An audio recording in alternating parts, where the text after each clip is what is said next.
mengenai jalan tol itu harus bertolak bersama. Mohon perhatian, di dalam tidak ada ibu puan. Jadi negosiasi ini hanya penipuan. Proses pengambilan keputusan tadi malam sesungguhnya sudah dilakukan, tinggal masuk di rapat paripurna. Jadi tolong sampaikan bahwa DPR berkomitmen akan menyelesaikan dan substansi sudah diselesaikan oleh Balek, antara Balek DPR dengan... Assalamualaikum warahmatullahi wabarakatuh.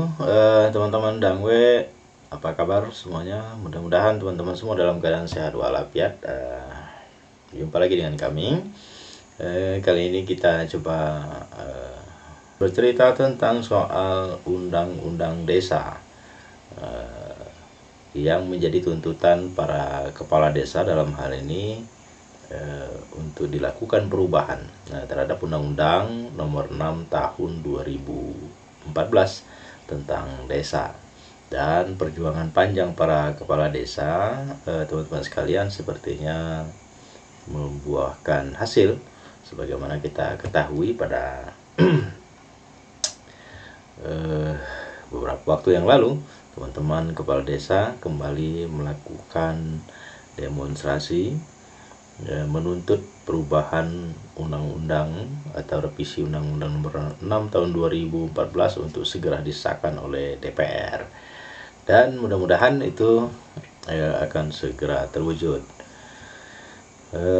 Karena Badan Legislasi atau Balik DPR ini telah bersepakat dengan Menteri Dalam Negeri dalam pembahasan tingkat 1 revisi Undang-Undang tentang desa. Nah, pembahasan tingkat 1 itu sendiri ya, itu merupakan kesepakatan akhir di level menteri yang ditunjuk oleh Presiden dengan alat kelengkapan Dewan. Nah, setelah kesepakatan tingkat 1 tercipta, maka pengesahan rancangan undang-undang tinggal dibawa ke pembahasan tingkat 2, yakni rapat paripurna. Sebagaimana kita ketahui teman-teman bahwa tuntutan ada beberapa hal tuntutan kepala desa berkaitan dengan perubahan undang-undang nomor 6 tahun 2014 tersebut, tetapi yang paling krusial memang ada berkaitan dengan masa jabatan kepala desa, kemudian juga ada berkaitan dengan penambahan dana desa, dan seperti apa tindak lanjut dari perubahan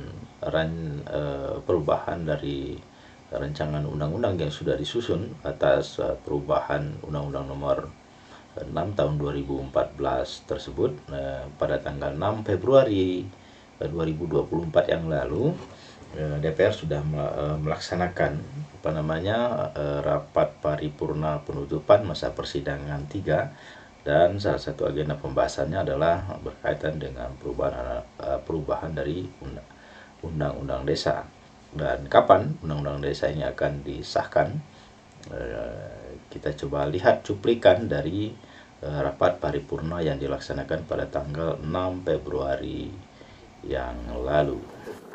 Perlu kami sampaikan juga, sebelum tadi kami memulai memimpin rapat paripurna, pimpinan DPR sudah menerima perwakilan dari perangkat desa, yang mana mereka menyatakan bahwa sudah memahami dan mengetahui dan menyetujui bahwa proses yang dilakukan dalam pembahasan rancangan undang-undang desa yang kemarin dilakukan oleh DPR RI melalui Balik dan pemerintah sudah memasuki proses pembahasannya. Substansi sudah mulai dibahas, dan mereka juga memahami bahwa agar mekanismenya berjalan dengan baik dan benar sesuai dengan aturan yang ada, karenanya pembahasan selanjutnya akan dilaksanakan pada masa sidang selanjutnya.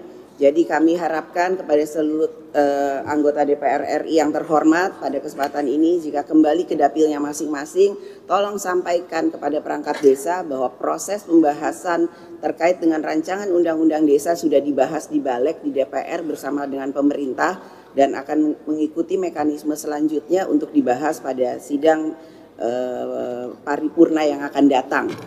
Karenanya untuk menjaga persatuan dan kesatuan serta perdamaian yang ada, saya harapkan semuanya dapat menginformasikan hal ini sehingga DPR tidak dianggap sebagai lembaga yang tidak melaksanakan aspirasi dari rakyat sesuai dengan fungsi konstitusionalnya. Ingin mengkabarkan saja Ibu bahwa tadi malam kami di Balik sudah menyelesaikan pembahasan dengan pemerintah dan masing-masing fraksi juga sudah menyampaikan pandangan mini fraksinya di Balik, sehingga proses pengambilan keputusan tadi malam sesungguhnya sudah dilakukan, tinggal masuk di rapat paripurna. Ini penting untuk bisa kita sampaikan ke publik. Nanti dianggapnya DPR atau Balik belum melakukan pembahasan dengan pemerintah. Jadi kita ke malam membahas sampai tengah malam, Bu. Jadi kami terbang dari Dapil hanya untuk memenuhi dan memperjuangkan aspirasi lapisan masyarakat, khususnya juga para kepala desa dan perangkat desa. Nah, yang menjadi catatan bagi saya sesungguhnya penting kiranya bagi kita ini punya komitmen apabila kita punya rancangan undang-undang yang memang sudah seharusnya bisa dibahas dan diselesaikan. Kenapa sih harus kita tunda-tunda gitu? Seperti yang tadi saya sampaikan bahwa kami sudah menerima perwakilan dari pimpinan perangkat desa yang sudah memahami, menyetujui bahwa pembahasan di Balik semalam mereka pun sudah tahu apa isinya dan mereka akan kembali ke tempatnya masing-masing pada hari ini untuk menyampaikan bahwa komitmen dari DPR akan menyelesaikan revisi undang-undang desa tersebut pada waktunya sesuai dengan mekanisme yang ada. Jadi ini yang tolong disampaikan kepada seluruh anggota DPR yang hadir pada kesempatan ini, sehingga pemilu bisa berjalan dengan baik, pemilu bisa berjalan dengan damai. Kita mempunyai komitmen akan menyelesaikan hal tersebut dan kesepakatan antara kedua belah pihak untuk saling menghargai dan menghormati sudah kami lakukan tadi pagi, baru saja sebelum kami memulai rapat sidang paripurna ini. Jadi tolong sampaikan bahwa DPR berkomitmen akan menyelesaikan dan substansi sudah diselesaikan oleh Balik, antara Balik DPR dengan pemerintah, sehingga mekanisme yang harus kita jalankan dengan sebaik-baiknya. Oke, begitu teman-teman. Artinya pada sidang penutupan, pada sidang paripurna penutupan kemarin ini sudah disepakati oleh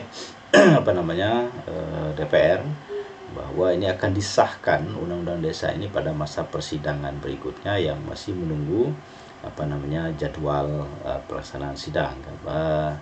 Kemudian tentu ini masih membutuhkan beberapa waktu. Sebab kita ketahui bahwa mulai dari tanggal 7 kemarin sampai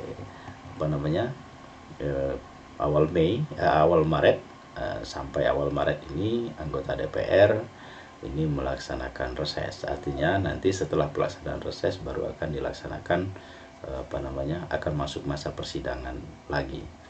Itu mungkin teman-teman sekalian, bersabar teman-teman kepala desa semuanya. Mudah-mudahan apa yang menjadi tuntutan teman-teman kepala desa ini bisa segera terwujud. Dari perubahan undang-undang itu tentu sebenarnya yang paling substansi adalah bagaimana desa bisa berkontribusi lebih maksimal untuk bisa mewujudkan kesejahteraan masyarakat. Oke teman-teman sekalian, demikian, terima kasih. Assalamualaikum warahmatullahi wabarakatuh. Tadi Pak Menteri memberikan reasoning bahwa kalau 8 tahun begini, 9 tahun begini, ya bagi kami nggak ada. Yang penting kami ingin undang-undang ini direvisi, ada penguatan terhadap lembaga desa, baik itu dari wewenang, ya kemandirian desa, terutama dari sisi peningkatan dana desa. Karena kita ingin bahwa betul-betul desa ini menjadi lokomotif pembangunan Indonesia, dengan salah satu alternatif adalah memberikan fiskal yang mencukupi di desa. Kalau fiskalnya bagus, keuangannya bagus di desa, insya Allah desa tumbuh dan maju. Dan mengurusi Indonesia tidak terlalu payah, gitu, tidak terlalu sulit kalau memang pendekatannya adalah pendekatan kemandirian dan pendekatan penguatan keuangan desa.